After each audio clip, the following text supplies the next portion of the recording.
Veamos el control visual JTextField.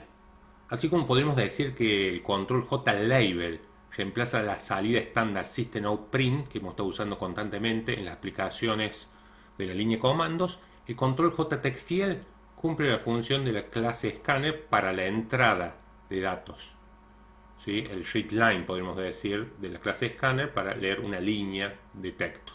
El control JTextField permite al operador del programa ingresar una cadena de caracteres por teclado. Siempre va a ser una cadena de caracteres que eventualmente, si yo cargo caracteres numéricos, eso lo podré convertir a un número, pero en sí mismo siempre va a ser una cadena de caracteres, un string, lo que va a tener almacenado. Hagamos un problema para ver cómo trabajar con la clase JTextField. El problema dice confeccionar un programa que permite ingresar el nombre de usuario y cuando se presiona un botón mostrar el valor ingresado en la barra del título del JFrame. O sea, vamos a usar JLabel, JButton, JTextField y el JFrame. Pasemos a crear el proyecto 121.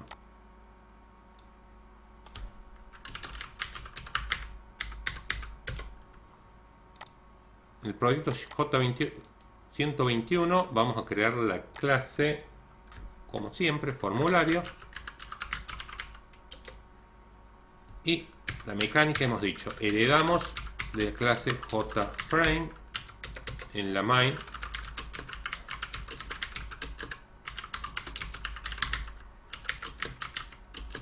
En la main creamos un objeto de la clase formulario que voy a llamar F.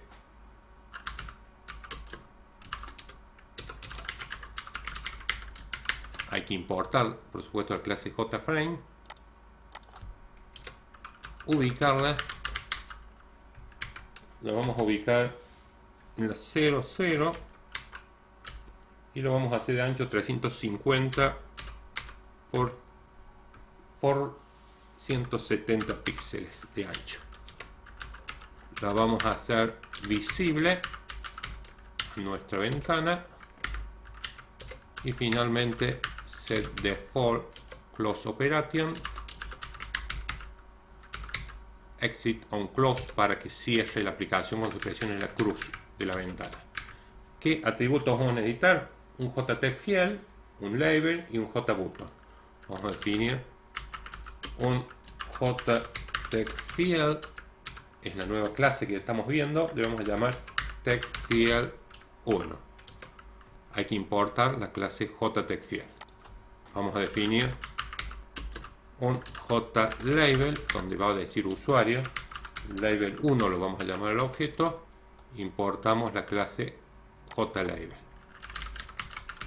y creamos un objeto de clase JButton llamado botón 1.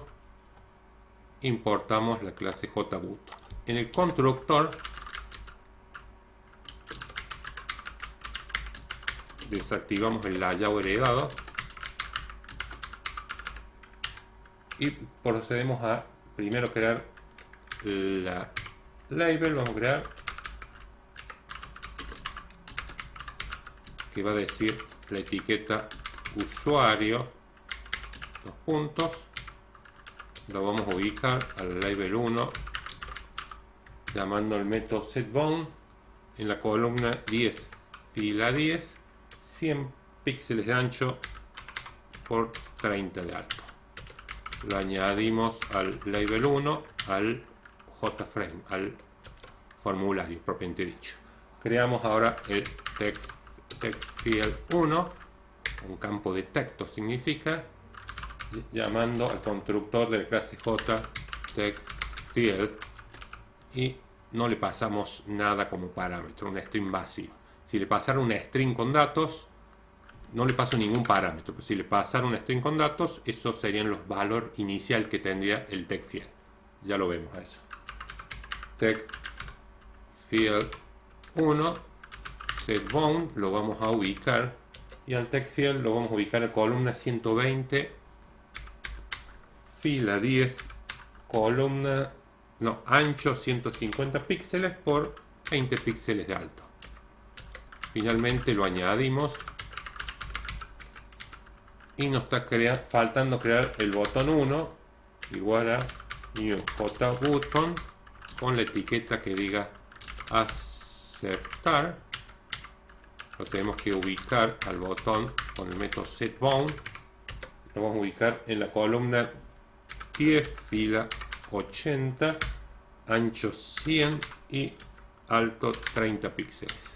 Lo añadimos al botón y hasta ahora tenemos ya la interfaz visual completamente armada. Como vemos, como es lo que pide, vamos ahora a proceder a la lógica. Cuando presione aceptar, sacar el contenido que carga el operador y mostrarlo en el título del JFrame.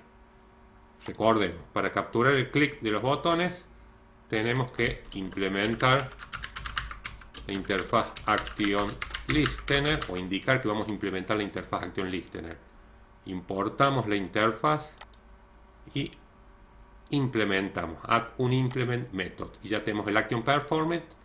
Y para que se llame el Action Performance tenemos que decir al botón 1 add Action Listener y pasarle la referencia del objeto de esta clase al botón 1. Entonces el botón 1 va a poder llamar acá al método Action Performance, donde vamos a analizar mediante el método getSource si se presionó el botón 1, que en realidad es el único botón. Si no hacemos este if también funcionaría. Acá vamos a sacar el contenido del JTextField. Para sacar el dato que cargó, la cadena que ha cargado, el TextField 1 tiene un método llamado getText. El método getText devuelve una string y se guarda en cadena. Yo lo que voy a hacer, setTitle y mostrar cadena. Por lo tanto, ahí debería mostrarse la cadena que se ha cargado en el título. Probemos, grabamos últimos cambios y si cargamos hola mundo, presiono aceptar, aparece en el título. El texto que yo ingrese acá aparece en el título. No importa qué carácter cargan, se va a mostrar. Se puede cargar más de lo que se ve visualmente.